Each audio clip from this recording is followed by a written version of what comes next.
गायत्री हुड्डा राजेंद्र सिंह हुड्डा की बेटी जो मुख्यमंत्री हुड्डा के भतीजे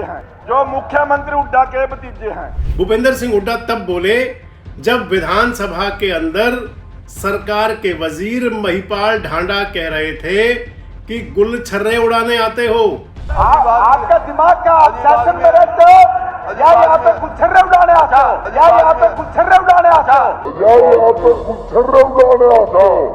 लेकिन हरियाणा के विधायकों को, हरियाणा कांग्रेस के नेताओं को, भूपेंद्र सिंह हुड्डा जी को या तो राहुल जी का ये वाला अंदाज समझ नहीं आता या पसंद नहीं आता, और या फिर कुछ और है। इंडियन नेशनल लोकदल के नेता अकेले विधायक हुआ करते थे और पूरी सरकार पर भारी पड़ते थे। दोस्तों नमस्कार, मैं संजय मग्गू और मौजूद हैं देश रोजाना के डिजिटल मीडिया मंच पर। राहुल गांधी ने भारत जोड़ो यात्रा निकाली थी लोकसभा चुनाव से पहले, और उस दौरान राहुल गांधी ने एक नारा दिया था, डरो मत। ये सिंबल देखा है आपने, शिव जी के फोटो में देखा है, इसका मतलब क्या है? कोई बता सकता है? आप कहेंगे आशीर्वाद।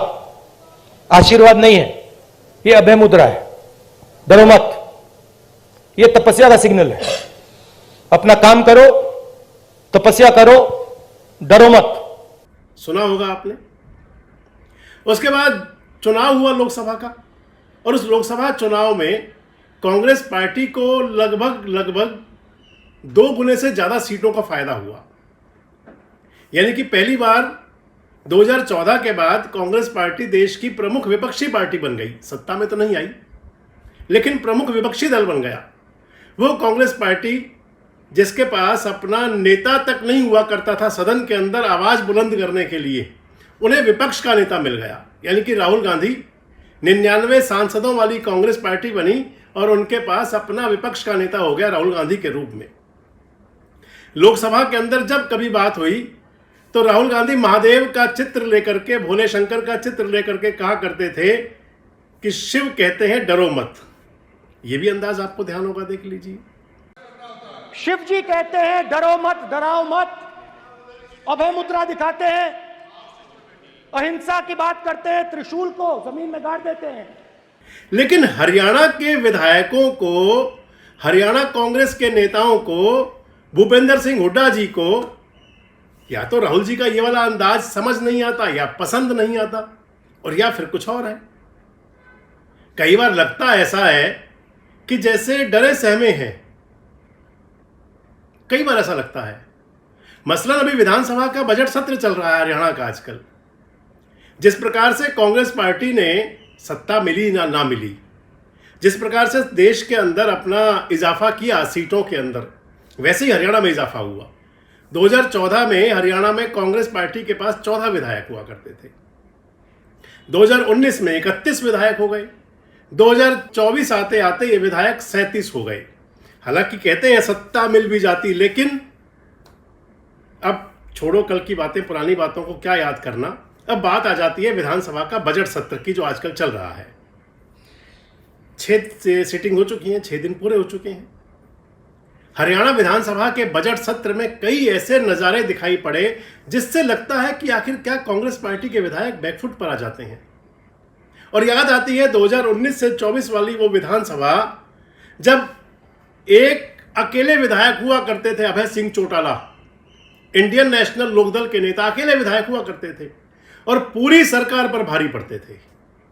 अकेले विधायक। इस समय 37 विधायक हैं। 37 विधायक का मतलब बहुत मजबूत वाला विपक्ष, जो सत्ता के गलियारे के अंदर अपनी धमक पैदा कर दे। अगर आंखों में आंखें डाल के बात करे तो सत्ता को आंखें चुरानी पड़ जाएं। लेकिन स्थिति क्या है आज? एक दिन सरकार के वजीर भूपेंद्र सिंह हुड्डा जी के लिए तमाम बातें कहते हैं कि एक HCS अधिकारी की बात आती है, पर्ची खर्ची तमाम बातें चल पड़ती हैं, और सदन को जो जानकारी दी जाती है, मंत्री जी कृष्ण बेदी हैं, मैंने आपके साथ वीडियो शेयर किया था, आप एक बार फिर देख लीजिए इस अंदाज को। गायत्री हुड्डा राजेंद्र सिंह हुड्डा की बेटी जो मुख्यमंत्री हुड्डा के भतीजे हैं। मीनाक्षी दहिया, ये देखो, मैं कह रहा हूं बेदी जी, एकता चोपड़ा बेदी समय हो गया, वाइंड अप कीजिए, वाइंड अप करो। वाइंड अप कर रहा हूं जी मैं। हाँ जी, अब ये बात कर रहे हैं, चलो ये ले लो। मेरा मेरे हक है ये करने का। इन्होंने ये कहा है कि जो मुख्यमंत्री जी भूपेंद्र सिंह हुड्डा के भतीजा है, मेरा कोई भतीजा ही नहीं है राजेंद्र सिंह। वो तो अखबार की, की वो तो समाचार पत्र की कटिंग पढ़ रहे हैं जी, समाचार न्यूज पेपर की कटिंग पढ़ रहे हैं, उसमें लिखा हुआ है सर। तो समाचार का क्या मतलब, समाचार नहीं पढ़ सकते, समाचार की कटिंग नहीं पढ़ सब सकते, वो इंडियन एक्सप्रेस नहीं पढ़ सकते, वो नहीं पढ़ सकते समाचार की रूलिंग। जो समाचार की कटिंग पढ़ के कह सकते हैं ये। चलिए बैठिए, उनको पूरा करने दीजिए। चलो, कृष्ण बेदी विधानसभा में भूपेंद्र सिंह हुड्डा के जिम्मे पड़ जाते हैं एक प्रकार से, और कहते हैं कि आपकी भतीजी HCS लगी गायत्री हुड्डा, जबकि गायत्री हुड्डा जी आज गायत्री हुड्डा अहलावत हैं, भारतीय जनता पार्टी के नेता की धर्मपत्नी हैं। बीजेपी की तरफ से झज्जर में जो जिला परिषद का चुनाव लड़े थे प्रदीप अहलावत, 12,000 वोटों से जीतने वाले नेता, बीजेपी के दमदार वजनदार नेता, उनकी धर्मपत्नी हैं। लेकिन कृष्ण बेदी जी ने हुड्डा साहब के साथ जोड़ दिया, कह दिया आपकी भतीजी हैं। पूरी कांग्रेस जैसे सन्नाटे में थी। होना यह चाहिए था कि कांग्रेस के विधायक 37 विधायक अगर एक सुर में बोल जाते तो स्पीकर साहब को प्रिविलेज मोशन मंजूर करना पड़ता, वो लेकर के आते। पता होगा प्रिविलेज मोशन क्या होता है, कि जब सदन के अंदर कोई सदस्य, कोई मंत्री अगर गलत जानकारी दे तो फिर उनको शर्मिंदगी का एहसास कराने के लिए प्रिविलेज मोशन लाया जाता है। जनाब यहां तो कोई बात ही नहीं थी। हुड्डा साहब सुनते रह गए बस सिर्फ। अगला दिन आया और आगे बढ़ गया मामला।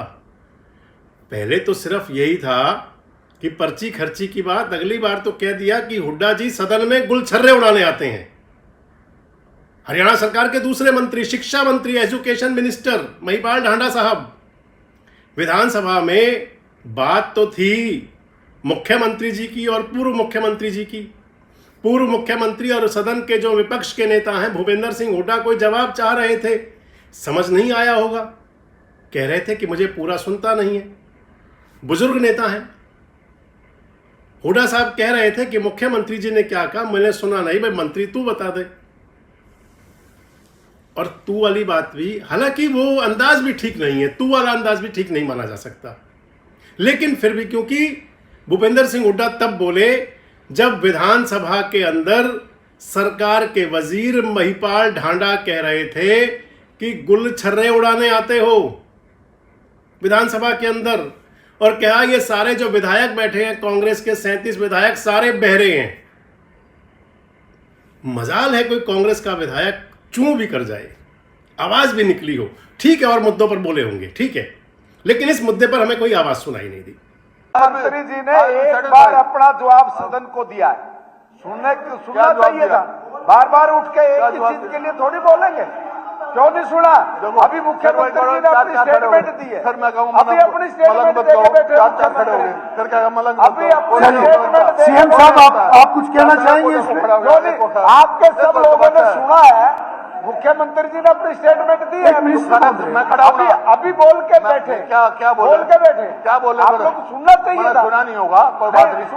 सारे बारे मुख्यमंत्री जी आप कुछ कहना चाहेंगे? सीएम साहब आप कुछ कहना चाहेंगे क्या? आप कुछ कहना चाहेंगे? नहीं तो मैं आगे कार्रवाई शुरू करता हूँ। मैंने कम सुना भाई, नहीं मैंने कम सुना है, बाकी लोगों ने सुना ना सबने। बोला तू बता दे। नहीं क्या चाह रहे? जवाब दिया ना मुख्यमंत्री ने। एक मिनट चुप होगा, सुना क्यों होगा भाई? मन्ना कर सुनिए, अध्यक्ष जी, थोड़ा पाने के लिए तुम्हें सब कुछ तैयार है। तरीका ये कोई तरीका हुआ? मैं अध्यक्ष जी, मैं आपके माध्यम से कह रहता हूँ मंत्री जी को, भाई मन्ना कम सुना है, तू बता दे क्या क्या था, तू बता दे क्या था। अब मेरा कम सुना, मैं यही तो कह रहा हूँ। और जवाब दिया है क्या? मैं तो बोलूंगा आप लोगों ने सुनना चाहिए था, जवाब खड़े होकर जवाब दिया है।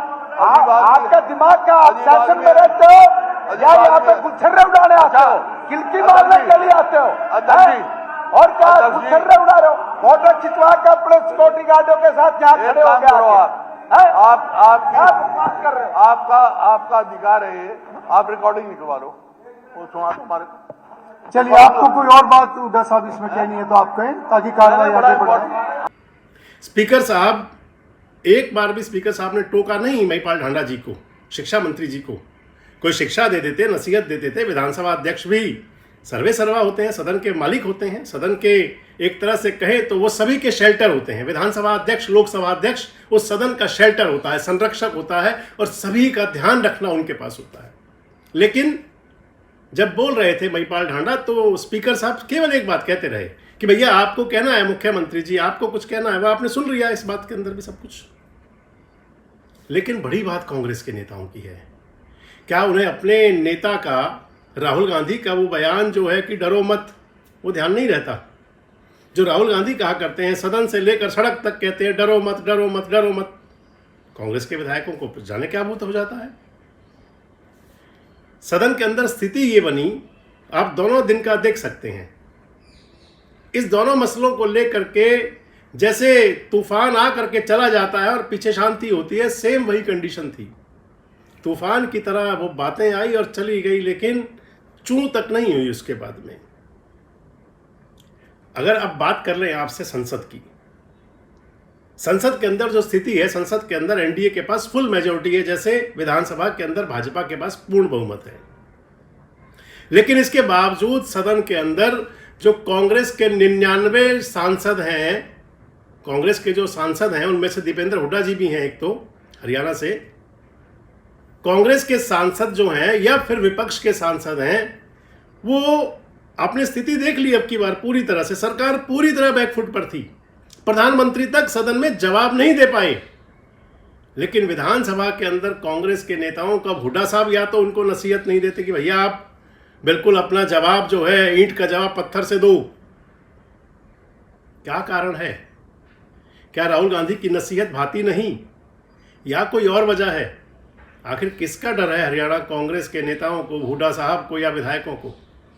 कमेंट बॉक्स में जरूर बताएं। जुड़े रहे हमारे साथ, देखते रहे देश रोजाना। हमारे साथ जुड़े रहने के लिए सब्सक्राइब करें देश रोजाना के YouTube चैनल को और नई वीडियो की नोटिफिकेशन पाने के लिए बेल आइकन जरूर दबाएं। अगर आप ये वीडियो Facebook या Instagram पर देख रहे हैं तो पेज को लाइक और फॉलो जरूर करें और ज्यादा से ज्यादा शेयर करें।